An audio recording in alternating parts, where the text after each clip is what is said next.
Ibu, saudara-saudari, mari kita menandai diri kita dengan tanda kemenangan Kristus. Dalam nama Bapa dan Putra dan Roh Kudus. Amin. Kami bersyukur kepadamu Tuhan atas hari baru ini. Kami bersyukur kepadamu Tuhan atas nafas hidup.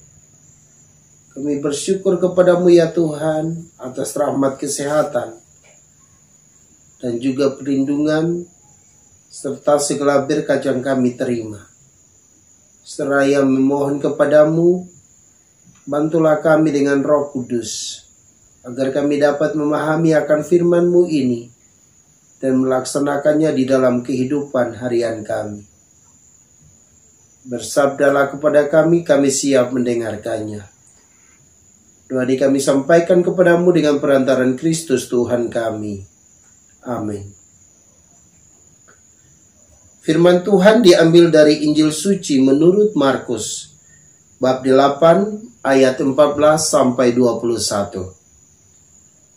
Pada suatu hari, murid-murid Yesus lupa membawa roti. Hanya sebuah roti saja yang ada pada mereka dalam perahu. Lalu Yesus memperingatkan mereka, katanya, "Berjaga-jaga dan awaslah terhadap ragi orang Farisi dan ragi Herodes." Maka mereka berpikir-pikir dan seorang berkata kepada yang lain, "Itu dikatakannya karena kita tidak mempunyai roti." Ketika Yesus tahu apa yang mereka perbincangkan, Ia berkata, "Mengapa kalian memperbincangkan soal tidak ada roti? Belum jugakah kalian memahami dan mengerti? Telah degilkah hatimu? Kalian mempunyai mata, tidakkah kalian melihat? Dan kalian mempunyai telinga, tidakkah kalian mendengar? Sudah lupakah kalian waktu aku memecahkan 5 roti untuk 5.000 orang itu? Berapa bakul penuh potongan-potongan roti yang kalian kumpulkan?" Jawab mereka, 12 bakul.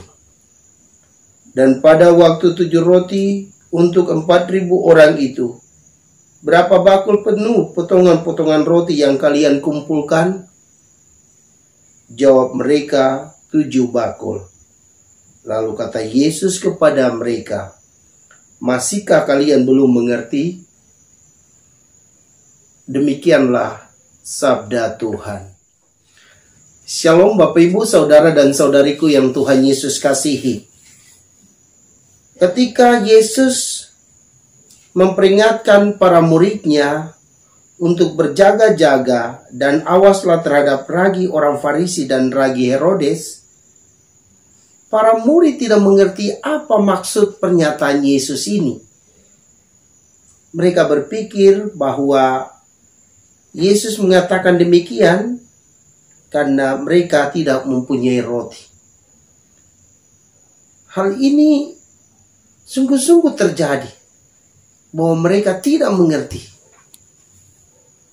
Dan saat Yesus mengetahui bahwa mereka tidak mengerti apa yang Yesus ajarkan, banyak pertanyaan dari Yesus kepada mereka. Belum jugakah kalian memahami dan mengerti? Telah degilkah hatimu? Kalian mempunyai mata, tidakkah kalian melihat?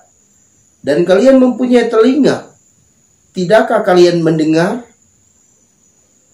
Sudah lupakah kalian waktu aku memecahkan 5 roti untuk 5.000 orang? Berapa bakul penuh potongan-potongan roti yang kalian kumpulkan?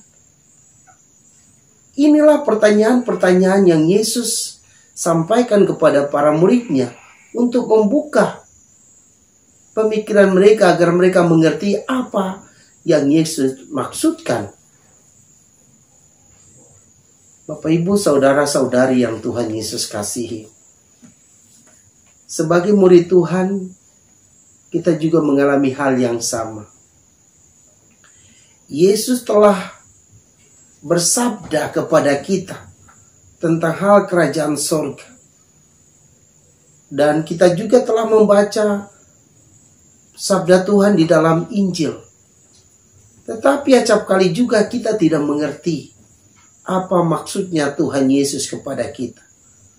Maka mari kita minta kepada Tuhan supaya Tuhan membantu setiap kita memahami akan ajaran Tuhan Yesus. Seperti yang Yesus ajarkan kepada para muridnya. Ia berkata, berjaga-jagalah dan awaslah terhadap ragi orang Farisi dan ragi Herodes. Pernyataan Yesus ini mau mengajak kita semua untuk hati-hati terhadap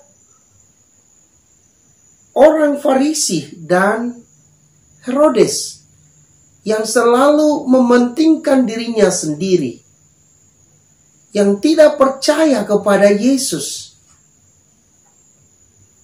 Inilah yang mesti kita hindari.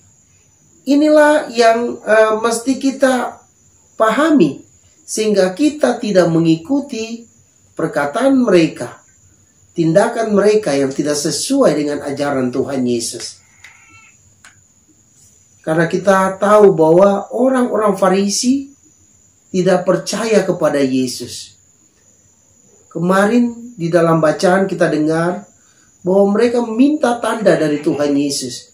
Padahal Yesus sendiri adalah tanda kehadiran Tuhan. Maka mari kita belajar untuk tidak mencontohi teladan orang-orang Farisi dan juga Herodes. Kita mesti mencontohi teladan hidup Yesus. Karena Yesuslah idola kita. Yesuslah panutan kita. Maka apapun yang kita katakan, apapun yang kita lakukan, mesti sesuai dengan ajarannya. Ajaran Tuhan Yesus sungguh luar biasa. Perbuatan Tuhan Yesus sungguh luar biasa. Dia datang hanya untuk melaksanakan kehendak Bapanya. Tidak yang lain. Kehendak Bapanya adalah agar manusia memperoleh keselamatan dari Allah melalui pengorbanannya dan wafatnya di kayu salib. Semoga kita semua mau mencontohi teladan hidup Yesus. Rela berkorban demi keselamatan orang lain. Karena untuk itulah kita datang. Semoga demikian. Marilah berdoa. Bapa yang maha baik, bantulah kami dengan Roh Kudus, agar kami mampu mencontohi teladan hidup Yesus di dalam kehidupan harian kami.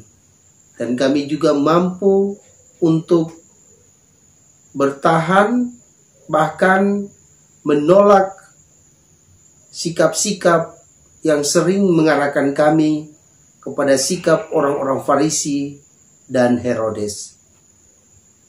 Bapa yang maha baik, inilah harapan kami yang kami naikkan ke hadirat-Mu dengan perantaran Kristus Tuhan kami. Amin. Semoga Bapak Ibu Saudara-saudari diberkati dan dibimbing oleh Allah yang Maha Kuasa, Bapa dan Putra dan Roh Kudus. Amin.